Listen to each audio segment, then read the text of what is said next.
அடுத்து பயில்தரும் பண்புடையாளர் தொடர்பு எதை போன்றதுன்னு சொல்றாங்கன்னா எதை போன்றது? நவில்தரும் நூல் நயம் போன்றது. திருக்குறளை பத்தி கொடுத்துருக்காங்க இல்லைங்களா? திருக்குறள் சமய நடுநிலை பண்பு அப்படின்னு சொல்றாங்க இல்லைங்களா? சமய நடுநிலை பண்பு கொண்டது திருக்குறள் என்பார். இந்த கூற்றுக்கான காரணம் என்னன்னா எல்லா சமயத்தவரும் இது எம் நூல் என்று கூறும் சிறப்பு பெற்றது. ஓகேங்களா? ஒவ்வொரு ரிலிஜனா இது என்னுடைய நூல் அப்படின்ற சொல்ற கருத்துக்கு சொல்றாங்க. இன்னொன்னு கடவுள் உண்டு என்பவர் மட்டுமின்றி கடவுளை மறுக்கிறவங்க என்ன பண்றாங்க? திருக்குறள் ஏத்துக்கிறாங்க. ஓகேங்களா? அடுத்து இங்க பாத்தீங்கன்னா எந்த இனத்தை பத்தியோ எந்த ஜாதியை பத்தியோ சமயத்தை பத்தியோ வகுப்பு பத்தி யாதையும் பத்தி என்ன பண்ணிருக்க மாட்டாங்க, பேசியிருக்க மாட்டாங்க. இது எல்லாருக்கும் பட்டது என்னது?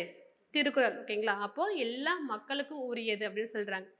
அடுத்து பாத்தீங்கன்னா மனித இனத்திற்கு பொதுவான ஒழுக்கமும் அறிவும் அறிவுறுத்தப்படுவதால். ஓகேங்களா?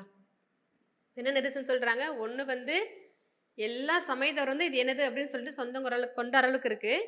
ரெண்டாவது ஆத்திகம் நாத்திகம் இருக்கு இல்லையா? 2 பேருமே ஏத்துக்கிறதுக்கு தான் இருக்கு.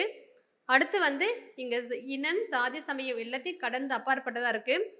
அதுக்கப்புறம் மனித குலத்துக்கு தேவையான ஒழுக்கத்தை பத்தியும் அறிவை பத்தியும் கொடுக்கக்கூடியதுன்னு சொல்றாங்க. ஓகேங்களா? ஸோ அதனாலதான் என்ன சொல்றாங்க? இது சமய நடுநிலை பண்பு அப்படின்னு சொல்றாங்க. ஓகேங்களா? ஸோ ஆன்சர் அனைத்தும் சரி.